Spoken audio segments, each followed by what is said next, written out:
यानी भारत में वन्य जीवन रक्षण यानी वनों में पाए जाने वाले जीव जंतुओं के जीवन की रक्षा के लिए एक अधिनियम बनाया गया, एक कानून बनाया गया जो 1972 में क्या किया गया, पास किया गया। यानी 1972 में भारतीय वन्य जीवन रक्षण अधिनियम क्या किया गया, बनाया गया। दूसरा कह सकते हैं कि जिसमें वन्य जीवन कह सकते हैं कि रक्षण में यानी वनों में पाए जाने वाले जीवों के रक्षण में जो सबसे कह सकते हैं इंपॉर्टेंट आपका बाघ परियोजना था। बाघ परियोजना, आपको पता है कि हमारे देश में बाघों की संख्या क्या हो रही है, दिन पर दिन कम होती जा रही है। और बाघ क्या है, भारत का राष्ट्रीय पशु है। क्या है, भारत का राष्ट्रीय पशु है क्या, बाघ, जिसको हम क्या बोलते हैं इंग्लिश में, टाइगर बोलते हैं। ठीक है, तो बाघ परियोजना 1973 में अधिकारियों ने पाया, यानी बाघ परियोजना लागू किया गया।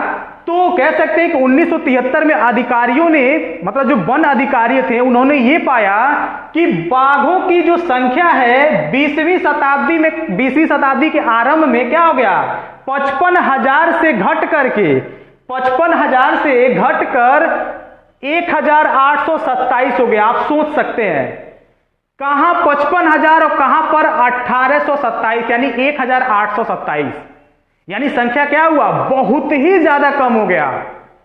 यानी बाघों की संख्या हमारे भारत देश में क्या हो गई, घट गई। तो इसके लिए जब 1973 में जब यह कह सकते हैं कि आंकड़ा सामने आया, तो क्या किया गया, उस पे बाघों के प्रोटेक्शन के लिए क्या बनाया गया, उसके लिए अधिनियम बनाया गया, बहुत सारी परियोजनाओं को लाया गया। जिसमें से आपका पहला जो प्रोजेक्ट था वो था प्रोजेक्ट टाइगर। प्रोजेक्ट टाइगर बाघों के संरक्षण के लिए बनाया गया क्या है, एक कह सकते हैं कि प्रोजेक्ट है जिसकी शुरुआत 1973 में हुई।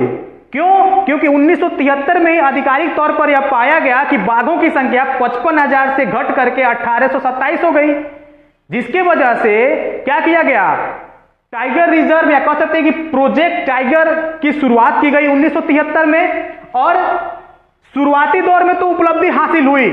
जब इस प्रोजेक्ट की शुरुआत की गई तो उसमें कुछ कह सकते हैं उपलब्धियां मिली, यानी कुछ उपलब्धियां मिली, मतलब उनको कह सकते हैं कि उसका प्रोग्रेस मिला इस कह सकते हैं प्रोजेक्ट का। तो क्या प्रोग्रेस था, नोट करिएगा, बहुत इंपॉर्टेंट है। 1985 यानी 1985 में बाघों की संख्या बढ़ करके कितनी हो गई, 4,002 हो गई, 4,002 हो गई। और 1989 में इनकी संख्या फिर बढ़ी और ये हो गई 4,334। कितनी हो गई, 4,334। फिर उसके बाद 1993 में इनकी संख्या क्या हो गई, पुनः घट गई।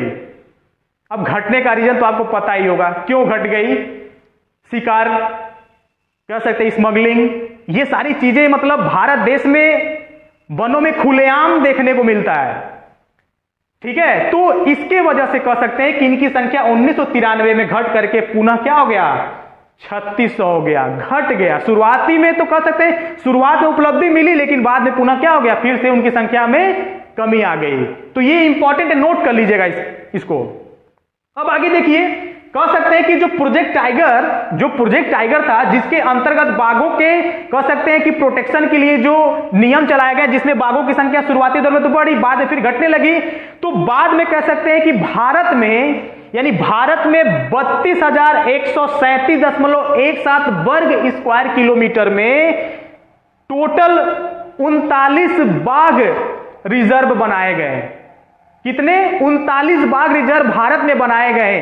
किसके लिए, बाघों के सुरक्षा के लिए, उनके प्रोटेक्शन के लिए। जिसमें से आप देख सकते हैं कुछ इंपॉर्टेंस है जो एग्जाम में पूछे जाते हैं, और एग्जाम में अगर पूछेगा तो आप भी अपने नोट्स में इसको जरूर लिखिएगा कि उत्तराखंड में क्या है, जिम कॉर्बेट राष्ट्रीय उद्यान। पश्चिम बंगाल में सुंदरबन राष्ट्रीय उद्यान। मध्य प्रदेश में आपका क्या है, बांधवगढ़ राष्ट्रीय उद्यान। राजस्थान में आपका है सरिस्का वन्य जीव पशु विहार। आसाम में आपका क्या है, मानस बाघ रिजर्व, और केरल में क्या है आपका, पेरियार बाघ रिजर्व। ये बहुत ही इंपॉर्टेंट है, इसको नोट कर लीजिएगा, याद कर लीजिएगा। अगर एग्जाम में क्वेश्चन बनेगा तो इसको जरूर लिखिएगा कि बाघों के संरक्षण के लिए, मतलब ये मुख्य कह सकते हैं कि ये क्या है, रिजर्व बनाए गए, जहां पर एक तरह से कह सकते हैं कि ये चिड़ियाघर ही है, जहां पर बाघों को रखा जाता है, उनकी सुरक्षा की जाती है, उनके खाने पीने से लेकर के हर तरह की क्या की जाती है, उनकी देखभाल की जाती है। किसी बाहरी कह सकते हैं कि जो शिकारी होते हैं उनको वहां पे आने से रोका जाता है, हर तरह से प्रोटेक्शन दिया जाता है, ठीक है। फिर उसके बाद आप आगे देखेंगे वन्य और वन्य जीव संसाधनों के प्रकार, यानी वन्य जीव और वन्य जीव संसाधनों के क्या देखना, आपको प्रकार देखना है, कितने प्रकार में उनको बांटा गया है। तो पहला जो आपका है वो आरक्षित वन।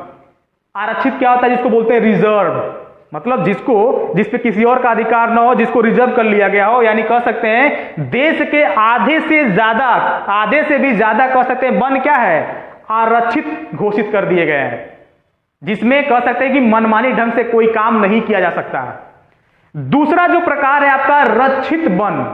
रक्षित में बताया गया है कि भारत में कुल वन के 1/3 वनों को क्या किया गया, रक्षित घोषित किया गया है, यानी उनकी रक्षा की जा रही है, उनकी सुरक्षा की जा रही है। रक्षित वन यानी उनको सुरक्षा, यानी उनको प्रोटेक्शन दिया जाता है कि उसमें जो जीव जंतु हैं, जो वनस्पतियां हैं, उनको अब कोई नुकसान न हो। तो वो आते हैं किसमें, रक्षित वन में आते हैं। तीसरा जो प्रकार है अवर्गीकृत वन, यानी अवर्गीकृत वन, जिसको कह सकते हैं कि बांटा नहीं गया है, न तो वो आरक्षित है न तो वो रक्षित है। यानी ऐसे वन, या फिर कह सकते हैं कि ऐसे वन, कह सकते हैं कि बंजर क्षेत्र या फिर वन क्षेत्र या फिर पेड़ पौधे या फिर धरातली भाग, ऐसे जो सरकार या किसी व्यक्तिगत रूप से लोगों के अधीन हो, यानी कह सकते हैं कि अन्य सभी प्रकार के वन जो सरकार, व्यक्तियों और समुदायों के स्वामित्व में हो, यानी कह सकते हैं कि उसमें किसी का मालिकाना हक हो, तो ऐसे आते हैं। यानी आपका वन और वन्य जीव संसाधनों को 3 भागों में बांटा गया है। तो ये भी इंपॉर्टेंट है, एग्जाम में पूछता है तो इसको लिखा जाता है।